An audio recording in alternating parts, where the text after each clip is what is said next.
देखिए कल के दिन हम लोग डेफिनेट इंटीग्रेशन पढ़ चुके थे, मतलब बेसिक हम लोगों ने पढ़ा था कि क्या होता है डेफिनेट इंटीग्रेशन। ठीक है, तो हेडिंग में लिख देता हूँ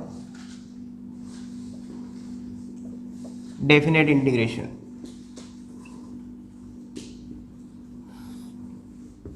कोई बताएगा मुझे डेफिनेट इंटीग्रेशन क्या होता है? बताओ इरफान।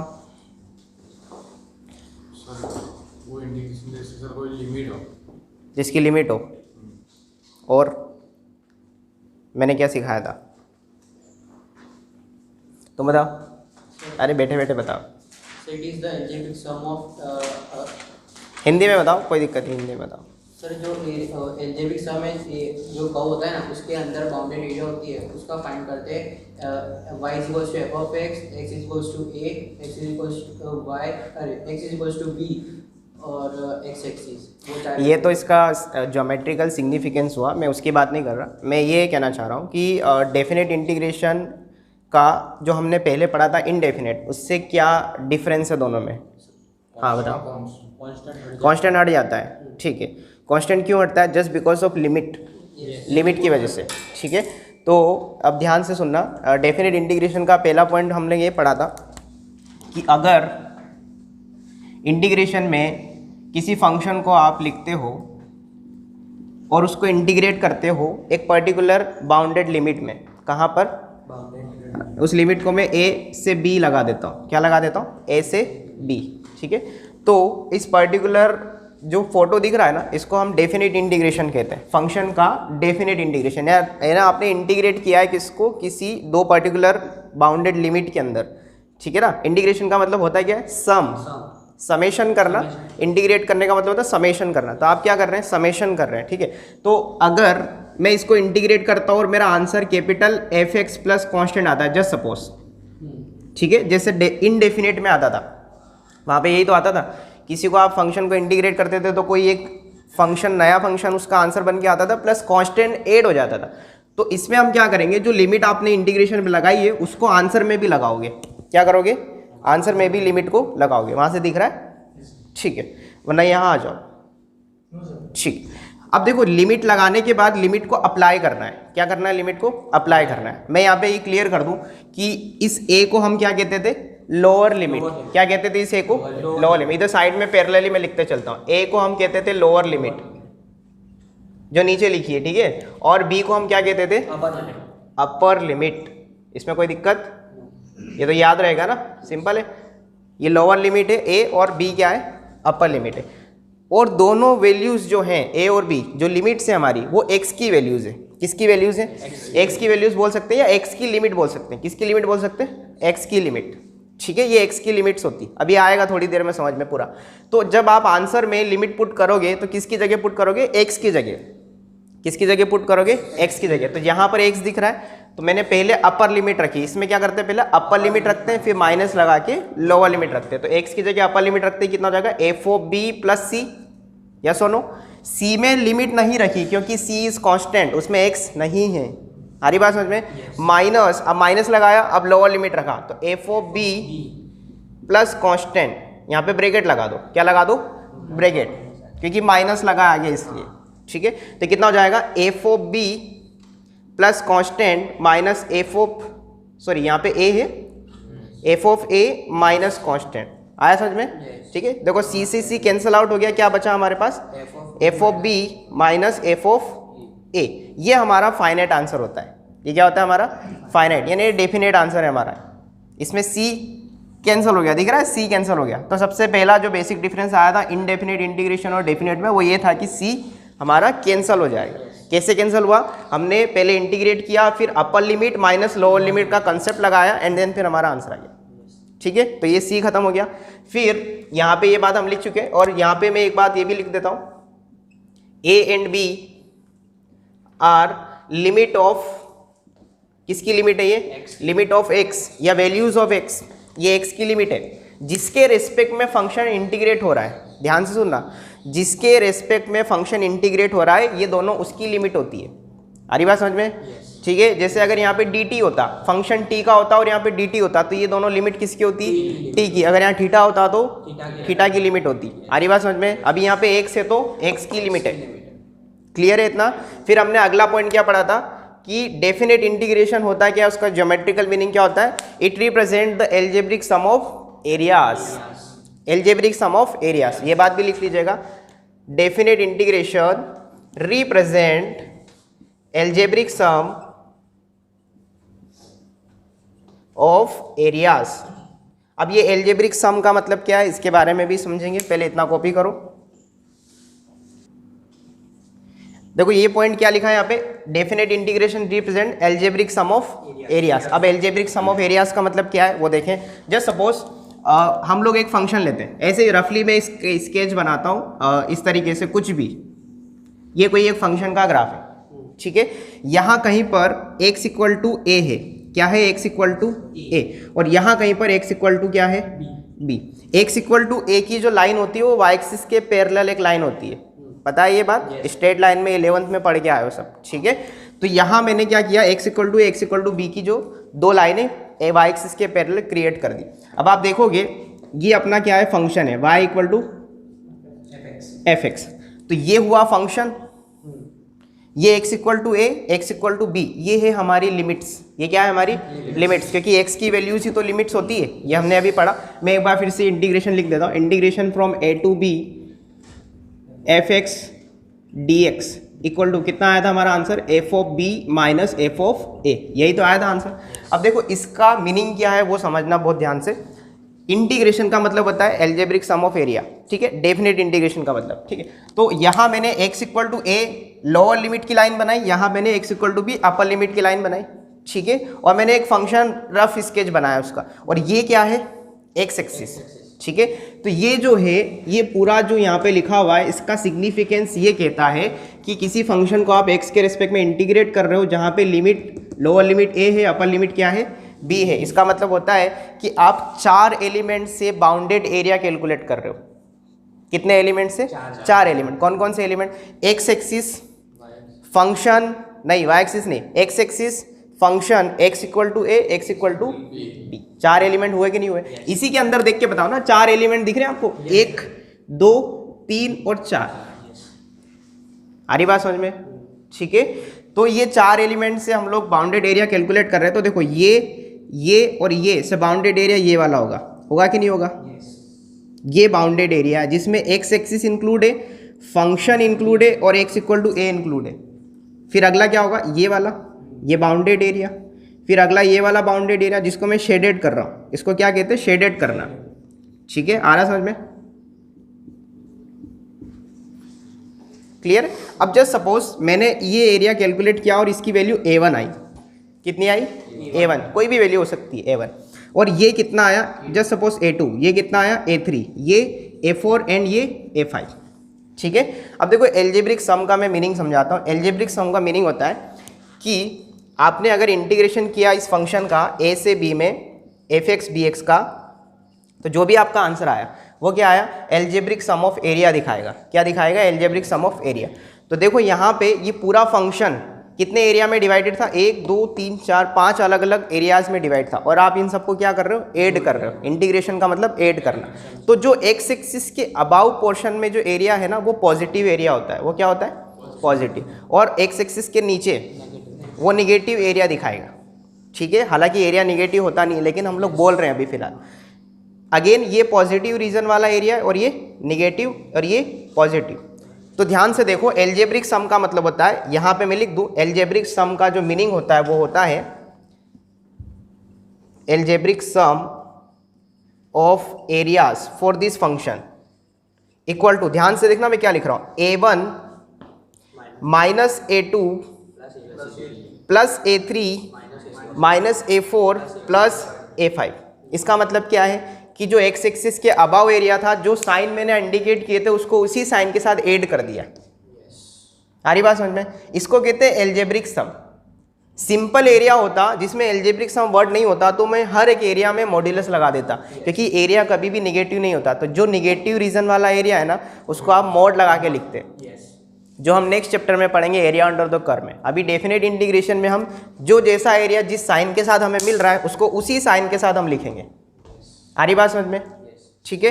तो साइन का आप यहाँ पे ध्यान रखिए, एल्जेब्रिक सम का मतलब ये होता है, एल्जेब्रिक सम मतलब जैसा साइन है वैसे साइन के साथ एरिया लिख करके कैलकुलेट करना है। आ रही बात समझ में? इतना कॉपी करो। देखो अगली हेडिंग लिखिएगा सब लोग, डेफिनेट इंटीग्रेशन। लिखो heading, definite integration limit as a sum. ठीक है, हमारी जो एक्सरसाइज 7.8 है एनसीईआरटी के अंदर वो पूरा इसी टॉपिक पर बेस्ड है, limit as a sum. Topic का नाम क्या है? Limit as a sum. अब इसमें एक फॉर्मूला मैं आपको लिखा देता हूँ, पूरी एक्सरसाइज में वही फॉर्मूला अप्लाई करना है। ठीक है, तो लिखे मेरे साथ साथ formula, integration from a to b f x d x is equal to b minus a limit n tending towards infinity 1 upon n bracket f of a plus f of a plus h plus f of a plus 2h and so on up to f of a plus n minus 1 into h bracket close। लिखा यहाँ तक? नीचे लिखिएगा where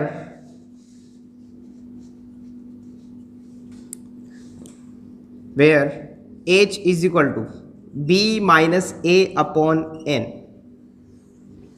where h is equal to b minus a upon n। ठीक है, और इसी के साथ साथ मैं दो बातें और बता देता हूँ, h is tending towards 0 and n tending towards infinity, वो तो हमें यहाँ से भी दिख रहा है।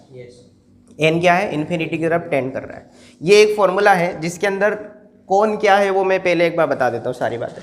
जैसे ये इंटीग्रेशन में a से b किसी फंक्शन को आप क्या कर रहे हो? डेफिनेट इंटीग्रेशन उसका कर रहे हो, तो a क्या होता है? लोअर लिमिट, b क्या होता है?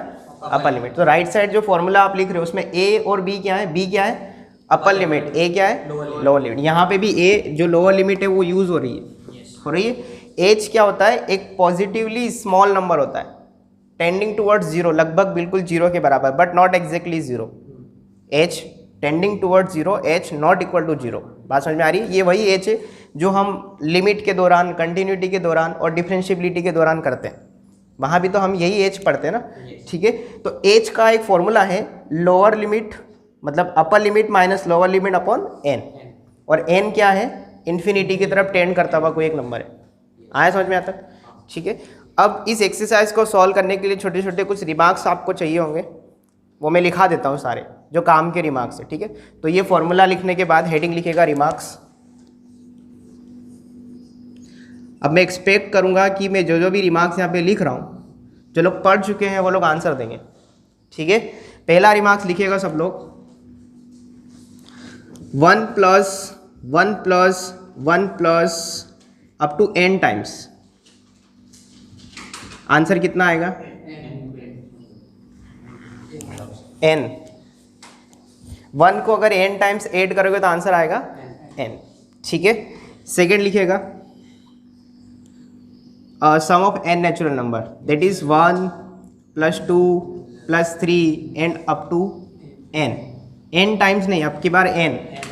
ठीक है, n नेचुरल नंबर का सम क्या होता है? Formula, very good, n into n plus 1 by 2।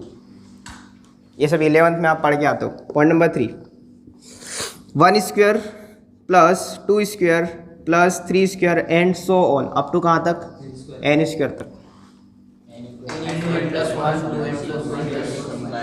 n into n plus 1 into 2n plus 1 whole divided by 6। यहाँ तक कोई दिक्कत? स्टैंडर्ड रिजल्ट है, याद रखने आते तेरे को ये? ठीक है, पॉइंट नंबर 4 इधर लिख दूँ मैं, यहाँ लिख देता हूँ। Point number 4, 1 cube plus 2 cube plus 3 cube and so on up to n cube. तुम बताओ। n into n plus 1 by 2 का whole square. Very good, n into n plus 1 by 2 का क्या? Whole square. ठीक है, जो n नेचुरल नंबर का सम होता है ना उसके रिजल्ट का होल स्क्वायर लगा दो तो आंसर आ जाएगा। अगर मैं आपसे पूछता हूँ 1 +2 +3 अप टू n-1, तो आंसर क्या आएगा? n into n minus 1/2. n into n minus 1/2 n minus 1/2. देखो ये आप इसको कैसे निकालोगे इस रिजल्ट को, जैसे n नेचुरल नंबर में आप 1 से n तक आते हो, आपको 1 से n-1 तक जाना है, यानी n से एक पहले तक जाना है, ठीक है। तो देखिए 1 से n अगर होता है तो n उसमें एक ज़्यादा जोड़ा और फिर अपॉन 2 किया, तो अगर आप n-1 तक जाओगे तो n-1 उसमें एक ऐड करोगे, 1 ऐड करते ही 1 से 1 कटा, n बचेगा, अपॉन कितना? 2। आया समझ में? ऐसे समझ सकते हो, या फिर ऐसा भी समझ सकते हो कि यहाँ से अगर आपको ये निकालना है तो n को रिप्लेस कर दो, रिप्लेस n, कल सिखाया था ना, n को क्या रिप्लेस कर दो? n-1। ये आप सब में कर सकते हैं, इसमें भी और इसमें भी, तो जब जरूरत पड़ेगी हम करते चलेंगे। अभी यहाँ पॉइंट्स बढ़ाने से कोई फायदा नहीं है, एक ही में मैं तीनों पॉइंट समझा रहा हूँ, आ रही बात समझ में? ठीक है। पॉइंट नंबर 6,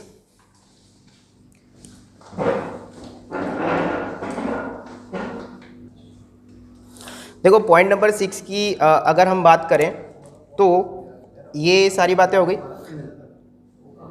अगर मैं आपसे पूछता हूँ किसी भी नंबर की पावर 0 तो आंसर क्या आता है? 1। ये बेसिक चीज़ पता है, ठीक है। इसमें जो हमारे और काम के पॉइंट से जो एक्सरसाइज 7.8 में काम आएंगे वो ये आएंगे कि आपको ये पता होना चाहिए किसी भी जीपी के अंदर, जीपी समझते हो? ज्योमेट्रिक प्रोग्रेशन, ज्योमेट्रिक प्रोग्रेशन के n टर्म्स का सम बताओ तुम। सर r greater than 1 की r less than 1, दोनों के लिए कुछ भी बता दो, अपने हिसाब से अज्यूम कर लो। a into a into r raised to n minus 1 r की power n-1 upon r minus 1. Upon r-1, सही बोल रहा है ये, ठीक है। ये कब लगेगा? जब r ग्रेटर देन 1 होगा, r लेस देन 1 के लिए इसको पलट देंगे। आ रही बात समझ में? ये काम का है। इसके बाद पॉइंट नंबर 7, यहाँ लिख दूँ मैं पॉइंट नंबर 7, जीपी के अंदर ही एस इन्फिनिटी का मतलब इनफाइनाइट टर्म्स की जीपी है, जीपी के इनफाइनाइट टर्म्स का सम, एस मतलब समेशन, ठीक है। कितना हो जाएगा? a/1 - r। हालांकि ये बहुत कम यूज़ हुआ है, ये ज़्यादा यूज़ हुआ है, ठीक है। इसका सबसे ज़्यादा आपको रोल प्ले करना है 7.8 में। इसके बाद यहीं पर मैं एक स्टैंडर्ड लिमिट के बारे में बात करना चाहता हूँ। स्टैंडर्ड लिमिट 11th में आप लिमिट पढ़ के आए हो, स्टैंडर्ड लिमिट होती है वहाँ पे 5 से 6, उसमें से एक जो हमारे काम की वो ये है कि limit x tending to 0 e⁻x - 1 upon x equal to कितना होता है? 1। ये बहुत ज़्यादा काम की है और ये आपको 2 से 3 क्वेश्चन में काम आएगा। आ रही बात समझ में? इसके बाद एक छोटी सी बात और, अगर आपसे कोई पूछता है 1/∞ तो आंसर कितना आएगा? 0। 1/∞ कितना होता है? 0। ये सब वो सारे पॉइंट्स हैं काम के जो हम एक्सरसाइज 7.8 के हर एक क्वेश्चन में कहीं ना कहीं कोई ना कोई पॉइंट काम आ रहा होगा हमें। आ रही बात समझ में? इतना कॉपी करो अच्छे से। देखिए एक्सरसाइज 7.8 का क्वेश्चन नंबर 4, एक्सरसाइज में ऊपर हेडिंग में क्वेश्चन में क्या लिखा है? Solve this integration by limit as a sum. अगर आपको बोर्ड एग्जाम में क्वेश्चन आता है कि solve by limit as a sum, तो आप लिमिट एज अ सम का फॉर्मूला लगा के इंटीग्रेट करेंगे। अदरवाइज बाकी की एक्सरसाइज में हम इतना लंबा जो यहाँ हम पढ़ेंगे अभी करेंगे इस क्वेश्चन के दौरान, ऐसा हम करेंगे नहीं। फिर हमारा स्ट्रेट फॉरवर्ड इंटीग्रेट करो, लिमिट रखो, आंसर आ जाएगा। आ रही बात समझ में? जैसे इसके लिए मैं लिमिट एज अ सम की अगर बात करूँ तो 2 फंक्शन सब्ट्रैक्ट हो रहे हैं, हो रहे कि नहीं हो रहे अंदर की तरफ, ठीक है। अगर एक्सरसाइज में क्वेश्चन नंबर 4 से पहले वाले क्वेश्चन देखोगे तो एक अकेला सिंगल फंक्शन इंटीग्रेशन में दिया है, वो limit as a sum solve करवा रहा है। तो उसमें और इसमें क्या डिफरेंस है? कोई डिफरेंस नहीं है। यहाँ पे 2 फंक्शन है ना, तो दोनों को पहले इंटीग्रेशन का साइन अलग अलग दे दो, ये एक प्रॉपर्टी होती है, ठीक है, कि 2 फंक्शन अगर प्लस या माइनस साइन के साथ लिखे हो तो दोनों पे इंटीग्रेशन सेम लिमिट के साथ अलग अलग कर दो। कर दिया। अगर सिंगल फंक्शन है तो कोई दिक्कत नहीं है, लेकिन अगर 2 फंक्शन या 3 फंक्शन का सम या डिफरेंस दिया तो आप ये प्रॉपर्टी लगाएंगे, ठीक है। तो देखो इसको मैं क्या लिखूंगा? सबसे पहले मैं इसको लिखूंगा, ये इंटीग्रेशन को मैं i = लिख दूँ, कोई दिक्कत नहीं। तो ये क्या हो जाएगा? i = (1 to 4 x² dx minus (1 to 4 x dx)। यहाँ तक कोई दिक्कत नहीं। क्या किया मैंने? इंटीग्रेशन का साइन दोनों में अलग अलग डिस्ट्रीब्यूट कर दिया। इतना करने के बाद आप क्या करोगे? अपनी कॉपी में जगह कम होती है और फॉर्मूला बड़ा है, इसलिए इसको थोड़ी देर के लिए I1 लेट करेंगे, let I1 and this is let I2। तो ये इक्वेशन क्या कन्वर्ट हो जाएगी? I = I1 + I2। इसको इक्वेशन नंबर 1 कह देंगे थोड़ी देर के लिए। यहाँ तक कोई दिक्कत नहीं। माइनस लगा देते, कोई बात नहीं, लगा दिया, ठीक है। अब आप क्या करोगे, ऐसा क्यों किया हमने, क्योंकि मैं I1 को अलग और I2 को अलग सोल्व करके बाद में सब्ट्रैक्ट कर दूंगा, ताकि कॉपी में ये प्रॉपर हमें हमारा प्रेजेंटेशन दिखे, वरना फिर क्या होच पोच हो जाएगा, दोनों एक साथ लेके चलोगे। आ रही बात समझ में, ठीक है। तो I1 को सॉल्व करेंगे, लेट I1 कितना है हमारे पास, इंटीग्रेशन में 1 से 4 x² dx, ठीक है।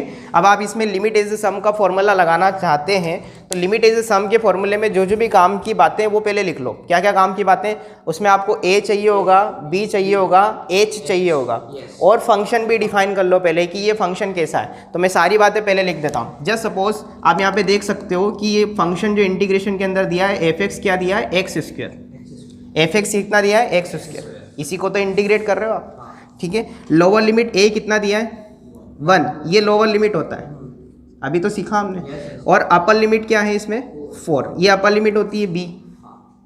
आ रही बात समझ में। फिर आप h कैलकुलेट कर लेंगे, क्योंकि h की भी जरूरत पड़ेगी। h का फॉर्मूला क्या होता है, b माइनस a अपॉन, धीरे धीरे चलो, स्टेप बाय चलो। फॉर्मूला होता है b minus a upon n, तो ये कितना हो जाएगा, 4 minus 1 upon n, that is 3 upon n। यहाँ तक कोई दिक्कत नहीं, इतने सारे आपने यहाँ तक कर लिया, एंड देन आप फॉर्मूले पे अप्रोच करेंगे। अब आ रही बात समझ में, मैंने कल भी सिखाया था, ऐसे ही धीरे धीरे चलो, एकदम से फॉर्मूला मत लगाओ, वरना हड़बड़ी में गलती हो जाएगी तुमसे। तो इतना करने के बाद अब देखो फॉर्मूला लगा देते हैं।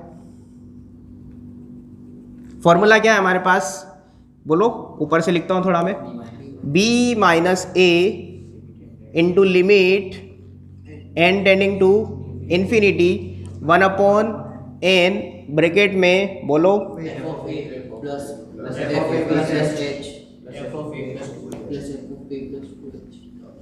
Very good, and so on up to कहाँ तक, a plus n minus 1 into h। यहाँ तक कोई दिक्कत नहीं, ये तो फॉर्मूला है, सिंपल सी बात। अब फॉर्मूले में वैल्यूज़ रखेंगे, पेन थोड़ी देर के लिए रख दो, बाद में लिख लेना, मैं लिखने के लिए टाइम दूंगा ना, बाद में लिख लेना, ठीक है। अब देखो b माइनस a कितना आ रहा है, 3 आ रहा है, उसको यहाँ लिख दो बाहर, इंटू लिमिट में n tending to infinity 1 upon n तक एज इट इज, ठीक है। f ऑफ a कितना है हमारे पास, 1, तो f ऑफ a कितना हो जाएगा, f ऑफ 1 हो जाएगा, यस सुनो, कोई दिक्कत इसमें नहीं। प्लस अगला क्या हो जाएगा, f of a plus h, a कितना है 1, h कितना है हमारे पास 3 अपॉन n, ये हमने यहाँ पे कैलकुलेट कर रखा है, कर रखा है।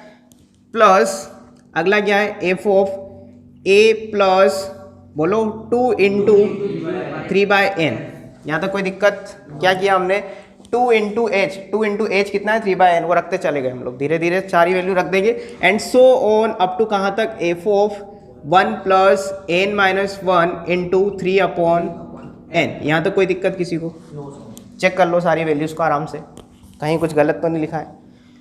इतना करने के बाद 3 as it is, limit n tending towards infinity as it is 1/n as it is.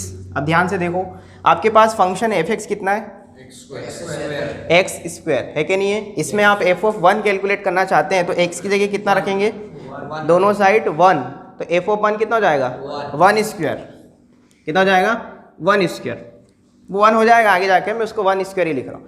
Plus देखो f of 1 plus 3 upon n, ये n है, तो इसको आप f ऑफ x में रखोगे, x की जगह कितना, 1 प्लस 3/n, तो कितना जाएगा ये, वेरी गुड, 1 प्लस 3/n का होल स्क्वायर। फिर अगली वैल्यू रखोगे तो देखो कितना आएगा, 1 प्लस 2 इंटू 3/n का whole square, very good, 1 plus 2 into 3/n का whole square, and so on, कहाँ तक, 1 plus n minus 1 into 3 upon n का whole square, whole square. Check कर लो एक बार आराम से, f के अंदर जो भी वैल्यू थी उसका स्क्वायर होता चला गया अकॉर्डिंग टू दिस फंक्शन। आया बात समझ में, अगर यहाँ कुछ और फंक्शन होता तो यहाँ कुछ और बनता, आपको बस ये अप्लाई करना आना चाहिए। इतना करने के बाद अब इसको सॉल्व करना है पूरी सीरीज को, तो 3 times of limit n tending to infinity 1/n as it is, देखो ये 1 बन गया, प्लस इसमें आप a प्लस बी का होल स्क्वायर ओपन कर लो, क्या ओपन कर लो देखो a प्लस बी का whole square, a² plus b² plus 2 into ab, yes और नो, कर लिया ओपन। फिर प्लस इसको भी ओपन करो, a प्लस बी का whole square, a² plus 2 into 3/n का होल स्क्वायर प्लस 2ab, तो 2 इंटू 2 इंटू 3/n, यस और नो? आ रही बात समझ में? A square plus B square plus 2ab लगाते चलो, लास्ट तक लगाओ, अप टू इसमें लगाओ ए स्क्वायर प्लस n-1/3 का होल स्क्वायर यानी कि बी स्क्वायर प्लस 2ab, यहाँ लिख दो 2 इंटू ए बी, तो n-1 इंटू 3/n। यहाँ तक कोई दिक्कत किसी को? सही, a प्लस बी का होल स्क्वायर ओपन कर लिया। इतना करने के बाद देखो 3 times of limit n tending to infinity. मैं थोड़ी देर के लिए इन तीनों को ब्रैकेट में डाल दूँ क्या, क्योंकि ये इसको ओपन करने से आया, ठीक है, और ये इस ब्रैकेट में डाल देता हूँ। वैसे ज़रूरत नहीं है, पर फिर भी आपको समझाने के लिए कैसे समझाऊंगा मैं, आप देखना, बहुत ध्यान से सुनना। यही सबसे बड़ी स्टेप्स जो यहाँ से यहाँ आप करोगे, यहाँ तक तो सब कर लेंगे, यहाँ तक तो तुमने किया भी होगा। यहाँ आप फंसे थे, कल भी मैंने सिखाया था कि यहाँ आपको गलती नहीं करना है ये वाली स्टेप पे। तो वो देखो क्या गलती होने की संभावना होती है, वो देखो यहाँ पे 1 है, प्लस वन, हर जगह 1 है। ये 1 कितनी बार ऐड हो रहा है, सोच के बताना। देखो यहाँ पे n-1 लिखा है, बहुत सोच समझ के बताना। n-1 बार ऐड हो रहा है या n बार ऐड हो रहा है?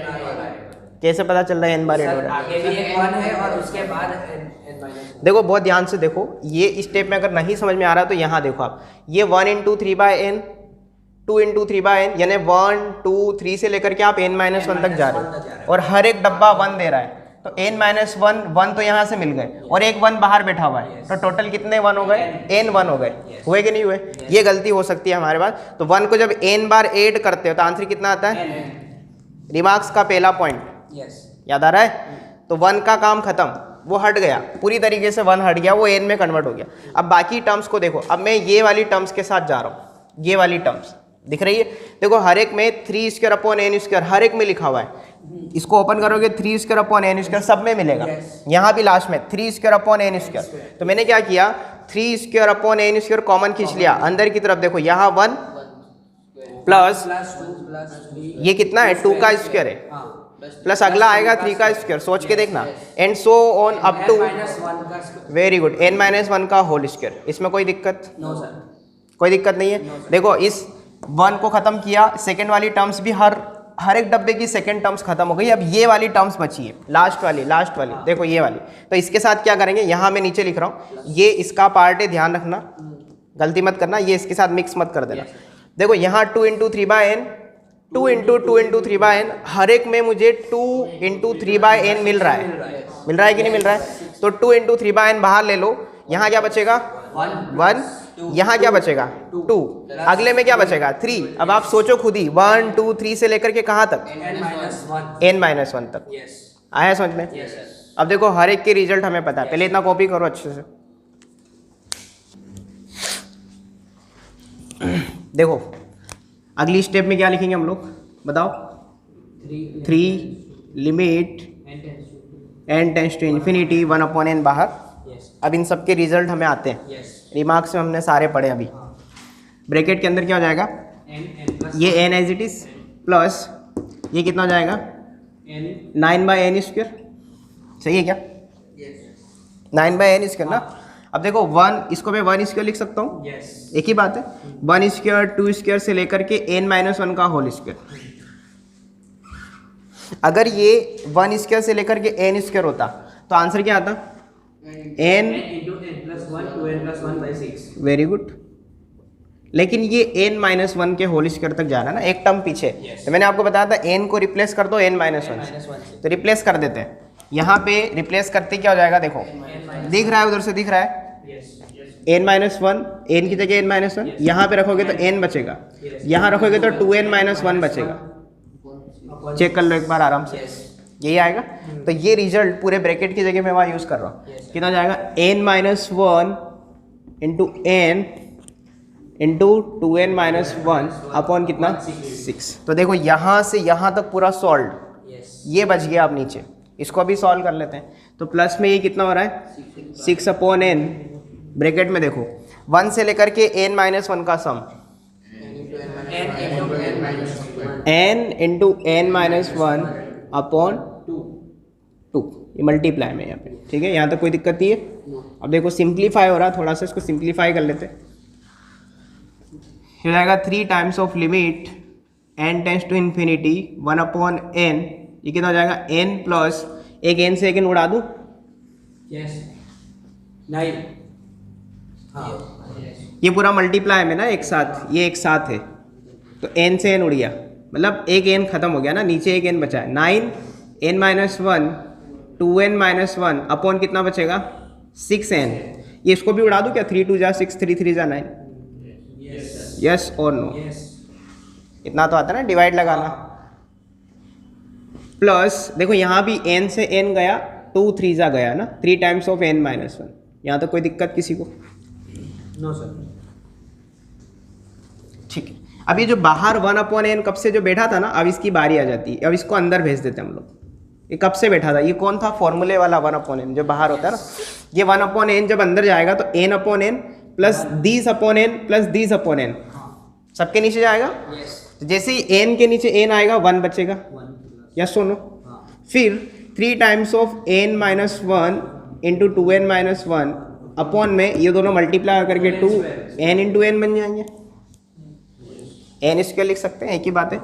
प्लस ये कितना जाएगा 3 times of n-1 upon n, मैंने जानबूझ के इसको n स्क्वायर नहीं लिखा, अभी समझ में आएगा क्यों नहीं लिखा। अब देखो ध्यान से,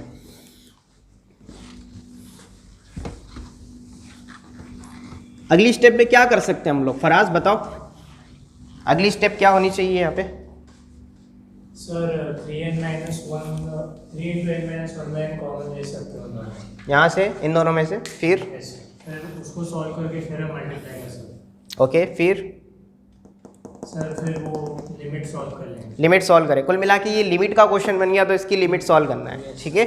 और लिमिट में n टेंडिंग टू इन्फिनिटी दिया है, तो देखो इन्फिनिटी में सॉल्व करने के बहुत सारे तरीके होते हैं, उसमें से एक तरीका मैं यूज़ कर रहा हूँ, 3 times of limit n tends to infinity bracket में 1 प्लस 3/2 बाहर। अब बहुत ध्यान से सुनना, मेरे पास नीचे अपॉन में n इंटू n लिखा है, तो मैंने एक n इसको दिया, एक n इसको दिया, और जैसे इन दोनों के नीचे n जाएगा स्प्लिट एंड डिवाइड से 1-1/n इंटू 2-1/n बचेगा, चेक करो, यस कर सकते हैं ऐसा, यस आया ना, इसको डिवाइड लगा दो n/n माइनस 1/n, तो 1-1/n और दिस अपॉन दिस करते ही हो जाएगा। सिमिलरली यहाँ भी कर दो, 3 टाइम्स ऑफ ये स्प्लिट एंड डिवाइड होगा तो 1-1/n हो जाएगा, यहाँ तो कोई दिक्कत नहीं। ऐसा क्यों किया, क्योंकि देखो limit n tending to infinity है। अब ये लिमिट अप्लाई करके देखो, लिमिट के क्वेश्चन में हम करते क्या थे, लिमिट अप्लाई करके इनडिटरमिनेंट फॉर्म चेक करते थे, तो यहाँ अप्लाई करोगे डायरेक्ट, यहाँ पे इनडिटरमिनेंट बन रहा था, लेकिन अप्लाई करते ही ध्यान से देखो, यहाँ पे तो अप्लाई होगा नहीं, यहाँ भी नहीं होगा, यहाँ होगा सिर्फ, तो 1/n इन्फिनिटी रखोगे, इन्फिनिटी रखते ही 1/∞ 0, तो ये 1 - 0 1 बच जाएगा, ये 2 - 0 2 बच जाएगा, और ये अगेन यहाँ पे 1 बच जाएगा, बचेगा क्या नहीं बचेगा, तो लिमिट खत्म, लिमिट अप्लाई कर दी ना हमने, लिमिट सॉल्व हो गई हमारी, और एक फाइनाइट आंसर मिल रहा है, कर सकते हैं ऐसा, बचा हुआ जो भी है वो हमारा इसका I1 का आंसर हो जाएगा। अभी I1 ही चल रहा है, इसके बाद I2 कैलकुलेट करेंगे एंड देन फिर दोनों को सब्ट्रैक्ट करेंगे, ठीक है।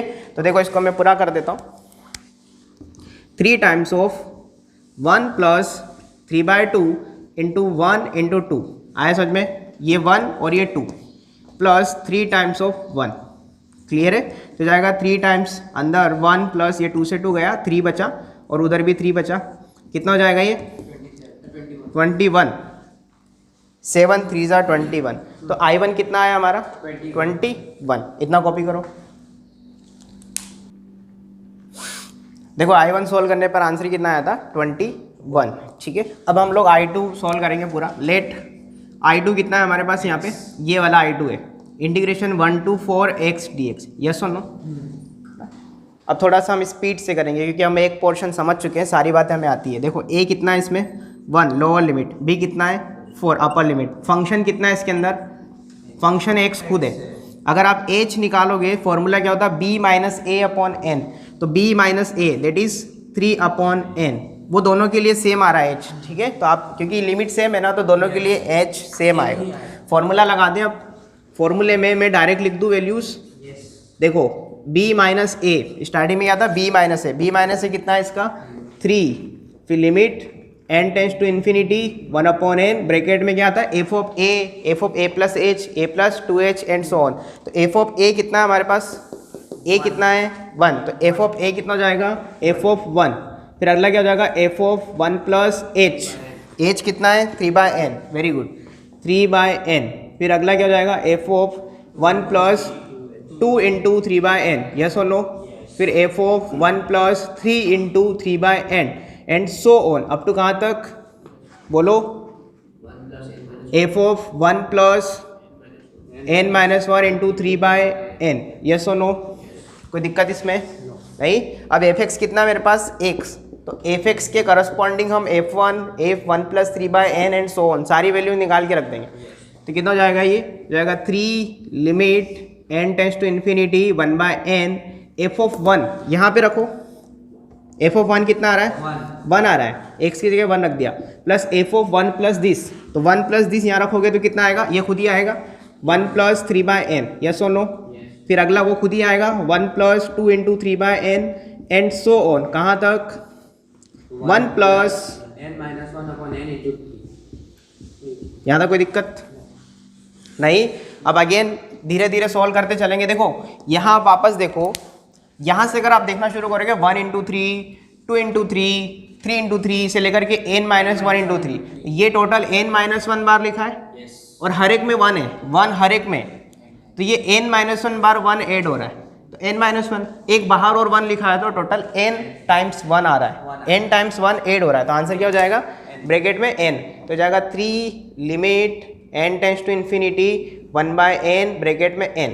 अगेन मैं बता दूं n कहाँ से आया, ये 1 बार n को मतलब n बार 1 को ऐड करने से आया, n बार 1 को ऐड करने से आया, प्लस अब देखो ये 3/n 2 इंटू 3/n से लेकर के यहाँ तक हर एक में 3/n दिया है, बाहर खींच लो कॉमन, अंदर क्या बचेगा 1 प्लस 2 प्लस अगला 3 से लेकर के कहाँ तक n-1 तक, ये तो बाहर आ गया, ये बचेगा n-1, ठीक है। इसको सॉल्व कर लो, इसका रिजल्ट पता है हमें, जाएगा 3 limit n tends to infinity 1/n bracket में n प्लस 3/n इंटू ये result n into n-1 upon 2, ये रिजल्ट लगा दिया मैंने। देखो n से n कट गया, यहाँ पर काट दो उसको, क्या बचेगा हमारे पास 3 limit n tends to infinity, जो बाहर 1/n बैठा था उसको अंदर शिफ्ट कर दो, जैसे अंदर जाएगा इसके नीचे जाएगा, ये n लिखा है n अपॉन n 1, यहाँ से 3/2 बाहर कर दो, this upon n, very good 1 upon n, जैसे हमने पहले किया था पिछले क्वेश्चन में वैसा यहाँ भी कर दो, कर दिया। उससे क्या होगा, लिमिट सॉल्व करने में आसानी होगी। अब लिमिट रखो इन्फिनिटी n की जगह, इन्फिनिटी रखा तो ये 0 और ये 1 - 0 1, 1 इंटू 3/2, यहाँ पे n2 है, क्या है यहाँ पे n2, तो ये पूरा 3/2, 3/2 में 1 ऐड करोगे तो 5/2, ये पूरा 5/2 और बाहर कितना लिखा है 3, तो 3 इंटू 5/2 कितना जाएगा 15/2, ये अपना I2 का आंसर आया। I1 कैलकुलेट, I2 कैलकुलेट, तो फाइनल आंसर फ्रॉम इक्वेशन 1 लिख दूँ यहाँ पे मैं, from 1 I is equal to I1 minus I2, I1 कितना था 21 माइनस I2 कितना है 15/2, कितना आ रहा है ये 42 माइनस 15/2, एलसीएम ले लोगे, ये बच्चों का खेल है। अब 12 में से 5 गया तो 12 में से 5 अरे 27/2 फाइनल आंसर, सिंपल है, कैलकुलेशन है ये, तो 5वीं 6ठी के बच्चे करते हैं ऐसा, ठीक है कि एलसीएम लेकर के, यहाँ भी नहीं हो रहा है तो फिर तो तुम डूब मरो, कॉपी करो। देखो ये हमने कैसे सोल्व किया इसको, लिमिट एज ए सम के फॉर्मूला से, ठीक है। अब इसका जो आंसर आपका आया 27/2, ये आप क्रॉस वेरीफाई करेंगे, जरूर करेंगे, बोर्ड एग्जाम में अगर क्वेश्चन आ गया तो, वरना आप यहाँ गलती करते ही करते हैं, हो जाती है गलतियाँ सबसे। तो क्रॉस वेरीफाई कैसे करेंगे, देखो इस फंक्शन को अपने तरीके से इंटीग्रेट करो, ध्यान से सुनना, ऐसा समझो यहाँ इंटीग्रेट कर दो, x² का इंटीग्रेशन बोलो x³ वेरी गुड, x³ इतना तो हमें आता है ना, इनडेफिनेट में पढ़ा है हमने इतना, और इसकी लिमिट 1 से लेकर के 4 तक, माइनस इसको इंटीग्रेट करो, बोलो x²/2, कहाँ से कहाँ तक 1 से 4। अब लिमिट रखना आता है, अभी हमने सीखा था स्टार्टिंग में बेसिक में, पहले अपर लिमिट फिर माइनस लोअर लिमिट, तो इसमें अपर लिमिट रखा 4/3 minus 1/3, upper limit minus lower limit लगा के सॉल्व कर दिया। फिर माइनस यहाँ पर अपर लिमिट 4² माइनस 1² कर दिया। इसको आप कैलकुलेट करोगे पूरा तो 27/2 ही आंसर आएगा, करके देखिए पूरा। देखो ये कितना आ रहा है 64 में से 1 गया तो 63/3, तो 63/3 21 माइनस ये कितना आ रहा है एलसीएम तो 2 आ जाएगा। ये कितना आ रहा है 16 - 1 15/2। देखो यहीं तो पहुंच गए 21 माइनस कैलकुलेट करोगे वही आएगा। तो क्रॉस वेरीफाई जरूर करें ताकि आपसे यहाँ सॉल्व करते हुए अगर कोई गलती हुई है तो आप वापस से उसको सुधार सकें। आ रही बात समझ में? ठीक है, लेकिन ऐसे नहीं कर देना है। अगर लिमिट इज सम दिया है तो क्वेश्चन में अगर क्लियर लिखा है लिमिट इज सम से सोल्व करना है तो ऐसे नहीं करना है, वरना 0 नंबर आएंगे बोर्ड एग्जाम में। ठीक है, कॉपी करो, ये लिख लीजिएगा साइड में। अगले क्वेश्चन पे बात करते हैं। देखिए एक्सरसाइज 7.8 का क्वेश्चन नंबर 6, इसमें मैं लेकिन एक ही पार्ट सोल्व करूंगा, I2 में सोल्व करके दिखाऊंगा क्योंकि I1 हम अभी सोल्व कर चुके हैं। ठीक है, I1 मतलब x वाला इंटीग्रेशन अभी सोल्व किया ना हमने, तो इसको सबसे पहले क्या करो, दो फंक्शन समेशन में लिखे हैं तो इंटीग्रेशन सबसे पहले डिस्ट्रीब्यूट कर दो दोनों में। ठीक है, तो क्या हो जाएगा ये I = integration 0 to 4 x dx separate कर दिया plus integration 0 to 4 e⁻²x dx अलग सेपरेट कर दिया। आया समझ में इतना? इसके बाद हम क्या करेंगे, इसको I1 लेट करेंगे और इसको I2, इसमें कोई दिक्कत नहीं। जैसे I1 I2 लेट करोगे I = क्या मिलेगा I1 + I2, इसको इक्वेशन नंबर 1 कह देना थोड़ी देर के लिए। आया समझ में? फिर आप क्या करोगे I1 I2 को सेपरेट इंडिविजुअली कैलकुलेट करोगे। तो I1 कैलकुलेट करोगे वो आप करोगे, वो मैं नहीं करूँगा क्योंकि ऐसा अभी पिछला रिसेंट क्वेश्चन वैसा ही था बिल्कुल। लिमिट चेंज है सिर्फ, वहाँ पे 1 से 4 था शायद और यहाँ पे 0 से 4 है, तो लिमिट आप रख लेना, हो जाएगा। फिर मैं I2 कैलकुलेट करने में इंटरेस्टेड हूँ क्योंकि मुझे आपको कुछ सिखाना है इसमें। ठीक है, तो टेकिंग I2 कितना है इसका, इंटीग्रेशन 0 to 4 e⁻² कितना 2x dx। इतना करने के बाद जब हम लिमिट एज सम की तरफ अप्रोच करते हैं तो फराज मैंने पिछले क्वेश्चन में क्या सिखाया था, हम क्या लिखते हैं पहले सर फंक्शन क्या है इसके अंदर फंक्शन, e⁻²x वेरी गुड। फिर अपर लिमिट कितनी है इसमें 4 और लोअर लिमिट 0 अपर लिमिट को हम कैसे डिनोट करते हैं, ए से या बी से, बी से, वेरी गुड। इसमें कंफ्यूजन हो सकता है आपको, नीचे ए होता है ऊपर बी होता है, तो ए कितना है इसका 0, बी कितना है 4। फिर हम क्या कैलकुलेट करते हैं एच, वेरी गुड। एच का फॉर्मूला क्या होता है b - a/n, तो यहाँ पे b - a/n करोगे तो 4 - 0/n हो जाएगा। तो h की जगह आपको क्या रखना है 4/n। आया समझ में? यहाँ तक। इसके बाद हम क्या करेंगे, फॉर्मूला अप्लाई करेंगे। तो फॉर्मूला क्या होता है लिमिट एज सम का, बोलो फराज, बोलो b - a, very good. Limit n tends to infinity 1/n into f of a, very good, a plus h, very good, a plus 2h and so on up to कहाँ तक, f of a plus n - 1 into h। ये AP की nth term जैसा है ना, याद करने के लिए अच्छा रहेगा। AP की nth टर्म ऐसे तो लिखते हैं a plus n - 1 into d जैसे, है ना, वहाँ d होता है, यहाँ h है। यहाँ तक कोई दिक्कत नहीं। अब हम क्या करेंगे, वैल्यूज रख देंगे। देखो b - a, तो b - a कितना आ रहा है 4 आ रहा है, very good. Limit n tends to infinity 1/n तक पूरा ऐसा का ऐसा। f ऑफ a ध्यान से सुनना, a कितना है हमारे पास 0, तो f ऑफ a कितना हो जाएगा f ऑफ 0, यस और नो, प्लस फिर अगला क्या हो जाएगा f ऑफ 0 प्लस h कितना है अपने पास 4/n, तो 0 + 4/n। फिर अगला क्या हो जाएगा f of 0 + 2 into 4/n, yes और नो। फिर अगला क्या आएगा f of 0 + 3 into 4/n and so on up to कहाँ तक, f of 0 + n - 1 into 4/n। h की वैल्यू सब जगह रख दी हमने, a और h दोनों रख दिया। a है ना है बराबर है क्योंकि वो 0 है, वो तो खत्म ही है ना, a तो खत्म ही है पूरा।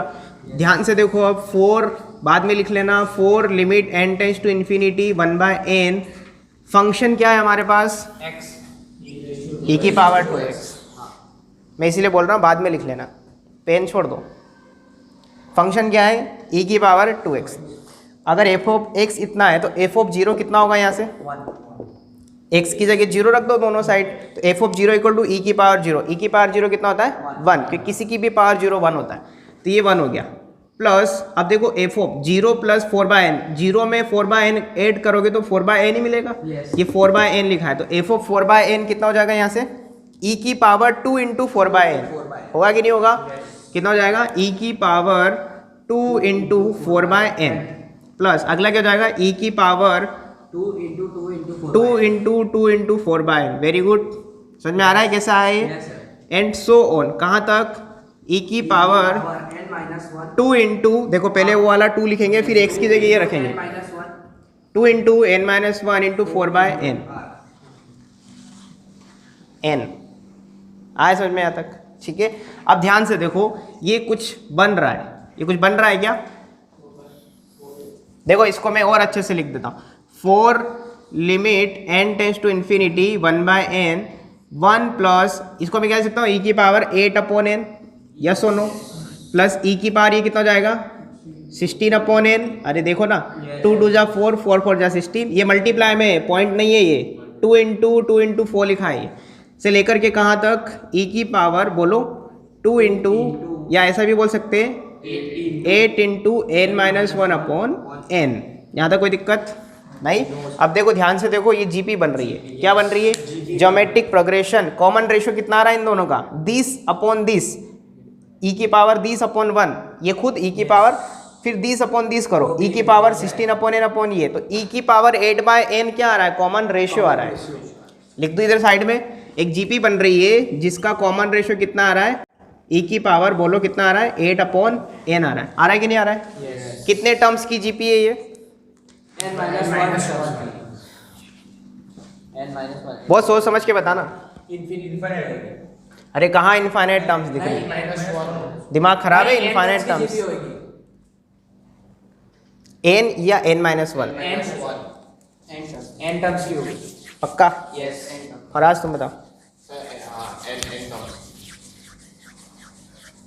देखो 2 इंटू 1 इंटू 4/n, यहाँ से पढ़ना शुरू कर रहा हूँ मैं, 2 इंटू 4/n, देखो फिर से 2 इंटू 1 इंटू 4/n, ये बीच वाले 1 पे मैं जोर दे रहा हूँ, 2 इंटू 4/n, अगला क्या आएगा 2 इंटू 3 इंटू 4/n, यानी 1 2 3 से n-1 तक जा रहे हैं, यहाँ से यहाँ तक n-1, उसमें एक टर्म और ऐड हो गई, यहाँ वाली टर्म भी तो ऐड करोगे तो टोटल n टर्म्स हो गए, तो ये n टर्म्स की जीपी है, न कि इनफाइनाइट। कौन बोला था इनफाइनाइट, आई तो थी आवाज, हाँ मुझे पता है।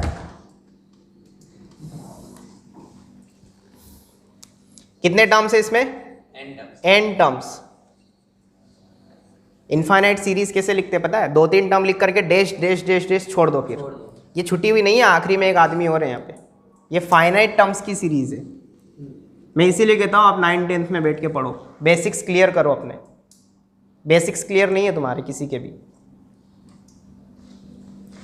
अब ये जीपी के n टर्म्स का सम, देखो सम है ना, बीच में प्लस के साइन है, जीपी के n टर्म्स का सम, फॉर्मूला मैंने लिखाया है आपको, कितना हो जाएगा 4 limit n tends to infinity 1/n a r की पावर n-1/r-1, ठीक है, वो फॉर्मूला लगा दे, तो a कितना है इसका 1, फर्स्ट टर्म 1 है, r कितना है इसका e की पावर 8/n, ये r है इसकी पावर n-1 अपॉन e की पावर 8/n-1, सोचो एक बार, r की पावर n-1 अपॉन r-1, यहाँ तक कोई दिक्कत नहीं, ठीक।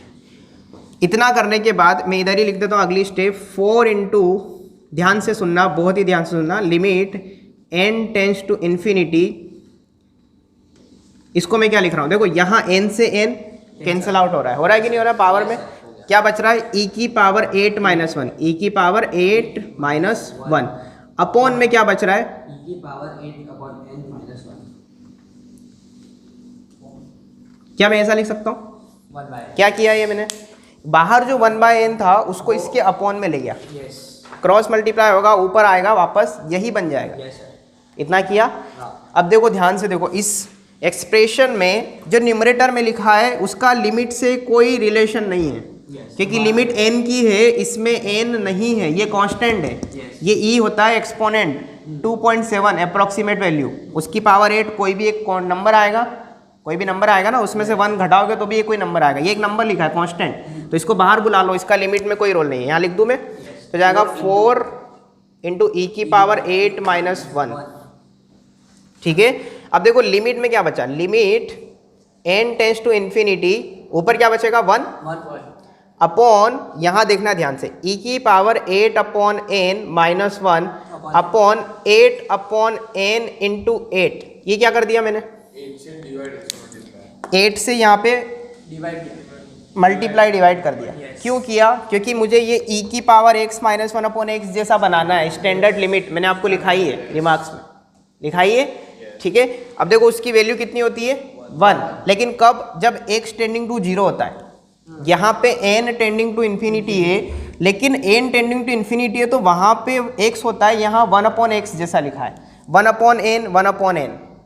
ध्यान से देखो, अगर x 0 की तरफ टेंड करता है तो 1/x किधर टेंड करेगा, इन्फिनिटी की तरफ, 1/0 की तरफ ना, 1/0 इन्फिनिटी होता है। तो क्या वो लिमिट लगा सकते हैं यहाँ पे, बिल्कुल लगा सकते हैं। तो ये वाला वैल्यू जो है ये 1 हो जाएगा, लिमिट लगा दी और ये 1 अपॉन 8 बच जाएगा सिर्फ। तो क्या बचेगा फाइनली हमारे पास, e की पावर 8 माइनस 1 अपॉन 2। सोच के देखो, ये 4 इंटू 1 अपॉन 8 कटेगा तो इतना बचेगा, और यही हमारा आंसर है। I2 का, ये I2 का आंसर है। हाँ भाई, ये I2 है, I2 लेके चले थे ना, ये I2 है। I1 आप खुद से कैलकुलेट करोगे, देन लास्ट में क्या करोगे, I1 प्लस I2। ये फाइनल आंसर नहीं है, यस सर। ये हाफ पोर्शन सॉल्व किया मैंने। आया समझ में तेरे को, कोई डाउट है कहीं पे, आया या नहीं आया, आया, ठीक है, कॉपी करो।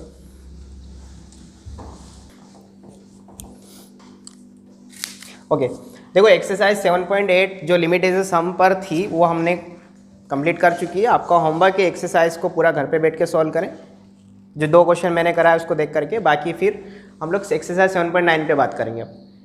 अब इसमें आप क्वेश्चन पढ़ोगे तो सिंपल उसने बोला है कि इसको कैलकुलेट करना है, उसने ये नहीं कहा है कि लिमिट एज ए सम से यूज़ करके सॉल्व करना है, ऐसा कुछ नहीं लिखा है ना। आप पढ़ लीजिए, क्वेश्चन आपके पास लिखा हुआ है। तो इस इंटीग्रेशन को मुझे सॉल्व करना है। मैं पहले क्वेश्चन नंबर 3 की बात कर रहा हूँ, है ना, उसके बाद अगले क्वेश्चन पे बात करेंगे। पहले इस क्वेश्चन को अच्छे से समझ लें, उसके बाद एक क्वेश्चन आप भी करके दिखाएंगे अभी तुरंत मुझे। क्वेश्चन क्या है, i is equal to integration में 1 से 2, ये लोअर लिमिट ये अपर लिमिट दे रखी है। पेन छोड़ दो, अटेंशन दो, इधर पढ़ा क्यों रहे हम लोग। क्या लिखा है इधर, 4x³ minus 5x² plus 6x plus 9dx। ये क्यूबिक फंक्शन लिखा है, इसका मुझे इंटीग्रेशन निकालना है। देखिए बहुत सिंपल है, 1 2 3 4 फंक्शन लिखे हैं अंदर की तरफ, एक फंक्शन में 4 फंक्शन, तो चारों को अपना अपना इंटीग्रेशन अलग दे दो। क्या बोला मैंने, चारों को अपना अपना इंटीग्रेशन डिवाइड कर दो। जैसे एक प्रॉपर्टी मैं आपको लिखा ही देता हूँ यहाँ पे, रिमार्क करके आप चाहें तो लिख लीजिएगा। एक प्रॉपर्टी है, integration from a to b f of x plus minus g of x dx। It can be written as integration from a to b f of x dx plus minus integration from a to b g of x dx। क्या किया इसमें मैंने, बताओ तुम, ये property में मैंने क्या किया, सेपरेट लिमिट, 2 फंक्शन, पूरे अच्छे से बोलो, 2 फंक्शन एडिशन और सब्ट्रैक्शन के साथ लिखे थे, दोनों का कॉमन इंटीग्रेशन लिमिट दिया था। तो मैंने क्या किया, दोनों को इंडिविजुअल सेम इंटीग्रेशन की लिमिट लगा के जो भी साइन बीच में लिखा है उसको लिख दिया। अगर प्लस होगा तो प्लस, माइनस होगा तो माइनस। ये एक प्रॉपर्टी है। सेकेंड प्रॉपर्टी, इसी में रिमार्क नंबर 2 लिख लीजिएगा बाद में, integration from a to b any constant into function. क्या लिखा है ये, कांस्टेंट इनटू फंक्शन। जैसे डिफरेंशिएशन में होता था, कांस्टेंट बाहर चला जाता था, उसका डिफरेंशिएशन हम नहीं करते थे। अगर वो मल्टीप्लाई में लिखा है तो, एडिशन के साथ है तो फिर हम करते थे, उसका डिफरेंशिएशन 0 हो जाता था। लेकिन यहाँ आप देखोगे सेम मल्टीप्लिकेशन में इंटीग्रेशन के अंदर लिखा है कांस्टेंट, तो कांस्टेंट बाहर आ जाएगा एज इट इज, अंदर की तरफ क्या बचेगा, a से b f of x dx। यानी इंटीग्रेशन आपको सिर्फ फंक्शन का करना है, कांस्टेंट बाहर मल्टीप्लाई में एज इट इज रहेगा। ठीक है, आया समझ में।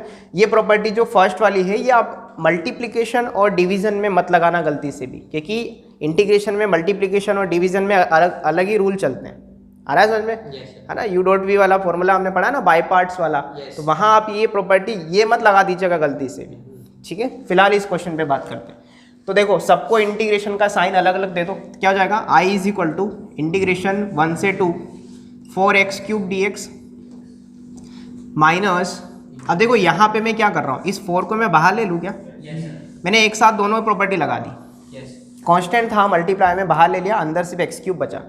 सिमिलरली जो साइन है वो लिखा रहने दिया, 5 बाहर ले लो, इंटीग्रेशन 1 से 2 x square D x, plus 6 बाहर ले लिया, इंटीग्रेशन 1 से 2 एक्स डी एक्स, प्लस 9 बाहर ले लो, इंटीग्रेशन में 1 से 2 डी एक्स, या 1 इंटू डी एक्स भी लिख सकते हैं, एक ही बात है। यस ठीक है, सबके इंटीग्रेशन मुझे आते हैं। डेफिनेट सॉरी इनडेफिनेट के दौरान हमने सारे फॉर्मूले पढ़े। For as it is X की पावर एन का इंटीग्रेशन, तो बताओ एक्स की power x raised to n plus 1 upon n. Very good, X की power N plus one upon N plus one, तो वो फॉर्मूला यहाँ लगा दो, कितना हो जाएगा ये, x raise to 4 upon 4 limit कहाँ से कहाँ तक, 1 से लिमिट लगाना मत भूलना। यस ठीक है, -5 एज इट इज, बताओ इसका कितना हो जाएगा, तुम बताओ, एक्स की पावर 3/3। अब कोई नहीं बोलेगा, मैं जिससे पूछूंगा वही बताएगा। लिमिट कहाँ से कहाँ तक, 1 से 2 प्लस 6 एज इट इज, तुम बताओ वापस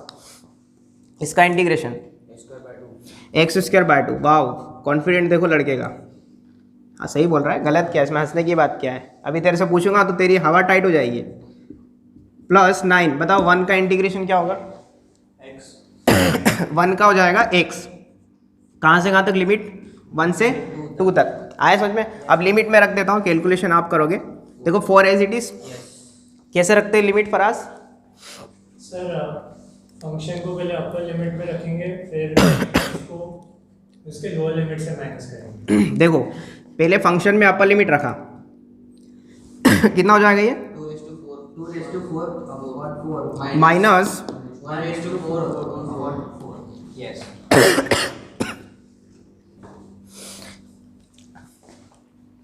देखो यहाँ पे मैंने अपर लिमिट रखा है एक्स की जगह, तो कितना 2 की power 4 upon 4 minus lower limit रखोगे तो 1 की पावर 4 अपॉन 4, फिर -5 टाइम्स ऑफ अपर लिमिट रखोगे 2 cube by 3 minus lower limit रखोगे 1 क्यूब बाय 3। बात समझ में आ रही है।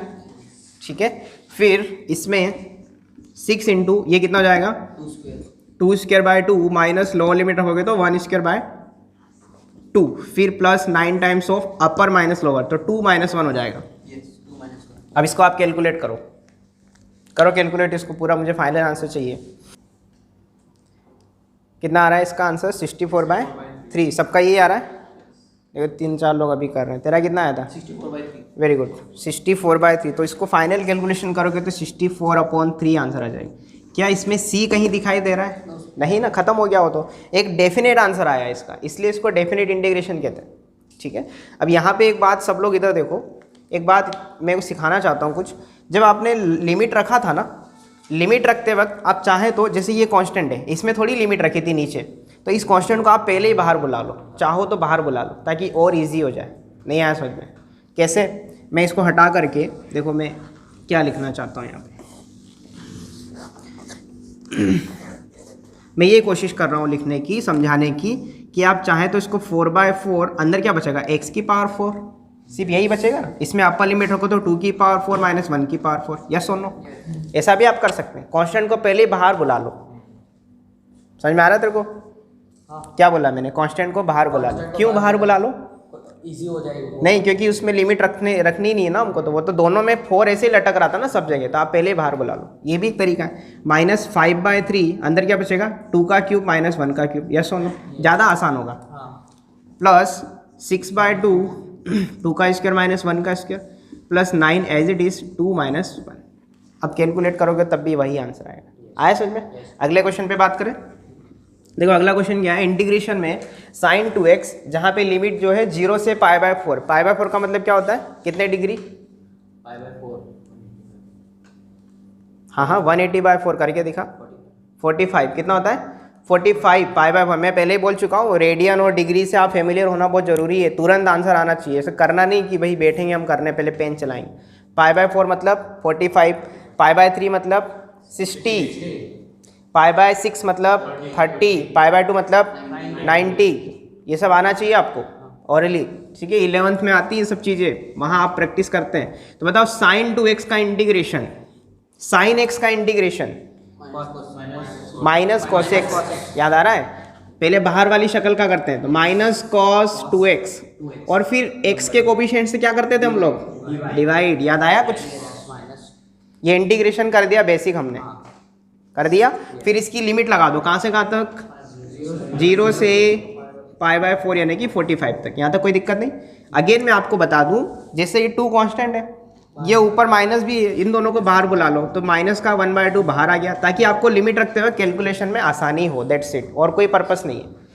अब देखो अपर लिमिट और लोअर लिमिट रख दो, इसके अंदर क्या बचा, cos 2x में हमने 0 और π/4 रखना शुरू किया, तो i इज इक्वल टू -1/2 बाहर किसकी जगह रखेंगे, x की जगह, तो कितना जाएगा cos 2 into π/4 minus cos 2 into 0, yes और नो, तो ये हो जाएगा finally i is equal to -1/2, ये कितना हो जाएगा 2 2 = 4, तो जाएगा cos π/2 माइनस cos 0, ये 0 जाएगा ना, 2 इंटू 0 0, ये कितना लिखा है cos 90, cos 90 कितना होता है, cos 90 0, वेरी गुड, और cos 0 1, बहुत बढ़िया। अब ये वैल्यूज पता होनी चाहिए, मैं पहले बोल चुका हूँ, ट्रिग्नोमेट्री की सारी वैल्यूज आनी चाहिए, वरना आपसे क्वेश्चन नहीं बनेगा। सर ये एंगल कैंसिल हो सकता है, हाँ हाँ, ये एंगल हो सकता है ना कैंसिल, बाहर का नहीं हो सकता, मतलब 2 cos होता तो कैंसिल, जैसे ऐसा होता 2 cos π/4 होता ना, तो आप ये नहीं काट सकते, ये गलत हो जाता है, ये तो अंदर ही लिखा है ना, 2 के साथ x से पूरा एंगल है 2x,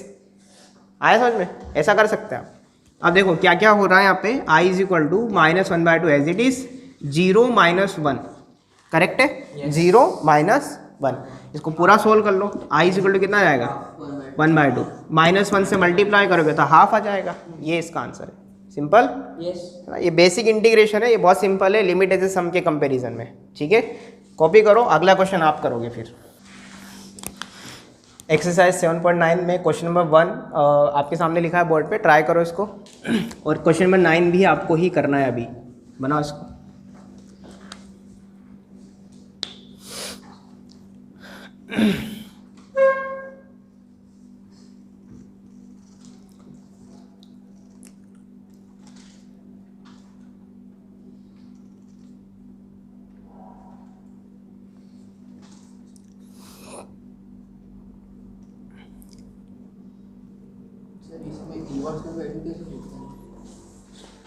करेंगे ना, करेंगे, अभी देखो रुको मैं बताता हूँ। ऐसा सोचो, साइन में 1 किसकी वैल्यू होती है, 90, तो साइन π/2 लिख सकते हैं 1 को, और बाहर वाला साइन इनवर्स साइन को हटा देगा, नहीं आया समझ,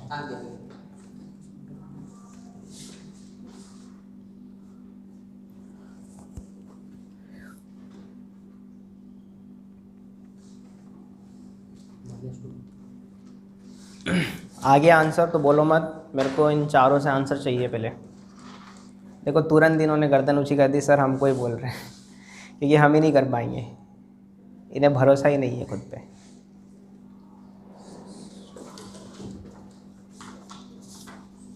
अशरफ, मुझे तेरे से आंसर चाहिए, बोर्ड पे आके मैं कराने वाला हूँ तेरे को। सिंपल है, 7.9 7.10 सब कर सकते हो आप, और टी पुट करने वाला ज़रूर मैं आपको सिखाऊंगा बाद में, कल के दिन, है ना। आज तो नहीं हो पाया क्योंकि ये पुराना रिवाइज कराना था, कल हम रिकॉर्ड नहीं किए थे इस वजह से, वरना अभी आज हम लोग इसका कितना आंसर आ रहा है, -2 आ रहा है, yes. कितना आ रहा है फराज, +2 आ रहा है, +2 आ रहा है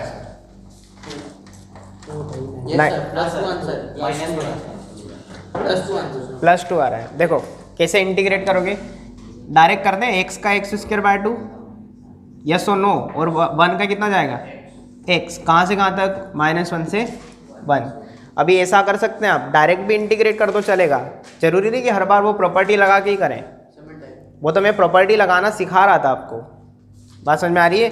डायरेक्ट इंटीग्रेट कर सकते हैं, इफाम इधर देख ले, क्या किया ये मैंने, डायरेक्ट इंटीग्रेट कर दिया, फिर कॉमन लिमिट दोनों में एक साथ रख देते हैं। पहले अपर लिमिट रखो 1, तो जाएगा 1²/2 + 1, पूरे में अपर लिमिट रख दी, फिर माइनस, अब लोअर लिमिट रखो, तो -1 का स्क्वायर/2 प्लस x की जगह -1 रख दिया। अब प्लस माइनस में आप उलझ रहे हो, देख लो अच्छे से एक बार, देखो 1²/2 1/2 प्लस 1 एज इट इज, फिर माइनस लगाया ब्रैकेट, -1 का स्क्वायर +1, किसी का भी माइनस में अगर लिखा है उसका स्क्वायर +1 देता, मतलब प्लस दे देगा वो, 1 का स्क्वायर 1 हो जाएगा, अपॉन में 2, और ये माइनस का 1, यहाँ तक कोई दिक्कत, ब्रैकेट ओपन कर दो तो 1/2 + 1 - 1/2 + 1, यहाँ तक कोई दिक्कत?